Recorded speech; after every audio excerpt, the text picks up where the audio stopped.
Hey everybody, RetroPie guy here. Today I'm going to do a full demo and review of this 8BitDo SN30 Pro Plus Bluetooth Gamepad Controller. This is a great controller. A lot of people have been saying though that it does not work with RetroPie, that it's just not compatible. That's not the case. It just has a very unique setup process. So I put together a step-by-step tutorial on how to set this up with RetroPie. So I'll put a link to that in the description below. So you definitely want to check that out in order to get this up and running. It only takes about 2 or 3 extra minutes to set this up versus a regular 8BitDo gamepad controller. And it will work perfectly well. You just have to follow that setup process step by step 100%.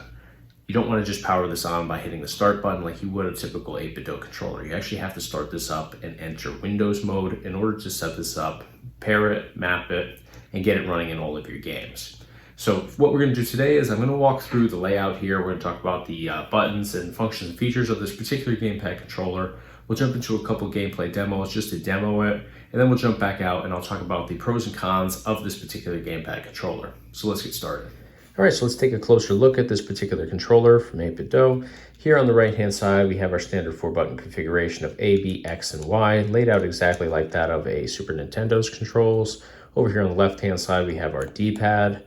In the center, we have start and select, and then we have our dual analog sticks, both of which have the thumb button function. So you can hear just pressing each of those analog sticks down. It does click very nicely. Really nice glide and action on the analog sticks themselves. In the corners here, we have 2 additional buttons which we can utilize and assign different functions to on RetroPie if we'd like. This one here below the B is what I usually will assign to as my hotkey button, rather than mapping a additional function to the select button. So now going up to the top, we have our shoulder buttons here, L and R, followed by our trigger buttons, L2 and R2. Really nice functionality here. I really like the feedback on these trigger buttons. Here we have our USB charging port. So if we need to charge our controller, we'll be utilizing this port. And then this is our pairing button. So we'll hit that when we're pairing through Bluetooth with RetroPie.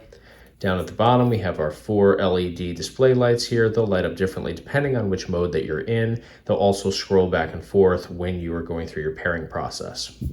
So that's pretty much everything here. On the back, we do have a cover so we can access our battery if we ever need to swap that out.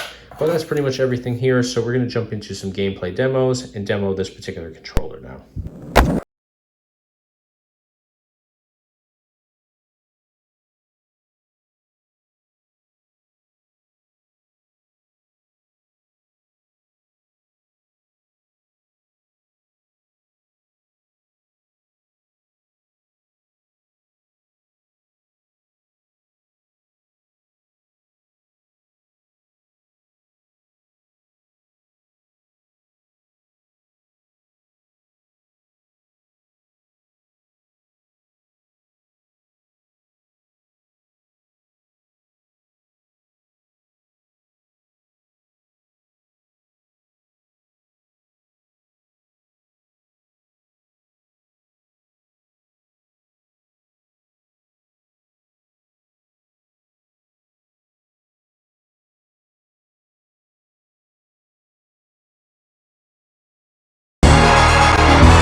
it up.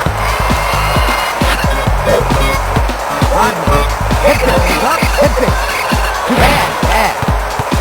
Never mind. No good. Clippers. Rodman. He rolls it in. Never mind. Leans away. Pippen takes it off the glass. Rodman. Difficult shot. Alright, so you can see from those gameplay demos that everything about this controller works perfectly on RetroPie as long as you follow those very specific setup steps. So the only downside I see to this gamepad controller is just that it is a little bit more time consuming to get this set up.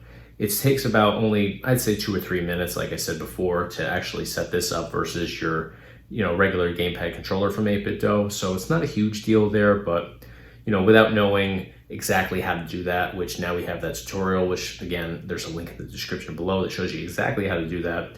It can be frustrating for a lot of people if you don't know, again, that exact process. So other than that though, everything about it works perfectly in the end. So if this is the look and feel you want in a gamepad controller, it's totally worth the extra couple minutes it takes to set this up. So now in terms of the controls on here, it's quality across the board, which is standard for 8BitDo. They just put together these amazing controllers that are super durable and just well done across the board. So the buttons here work phenomenally well, super precise, no binds, no sticks, nothing like that. When you hit a button, it registers right away. There's no issues there at all. D-pad works really nicely, but the analog sticks here I think are just phenomenal. They're the best analog sticks I've seen so far from 8BitDo. They just have a little bit better, it looks like a better coating on them, so they actually glide a lot nicer. So the next thing I want to point out about the controls on here are the trigger buttons. Shoulder buttons are pretty much the same, maybe a little different look and feel than your typical 8BitDo gamepad controller, but the functionality is pretty much exactly the same.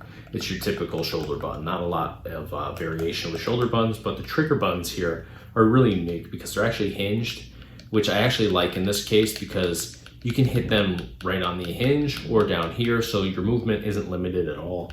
Functionality is great, feedback's great. So they're very similar to that of like a PlayStation 5's controllers, which I really love. I love the PlayStation 5's trigger buttons. They're really advanced and they're on that hinge too. So they're not just your typical trigger where on a lot of even 8BitDo trigger buttons, you're just pulling it directly in. So it's a straight button, it's not hinged like this. This just has like a little bit more realistic feel to it, I think, for a trigger.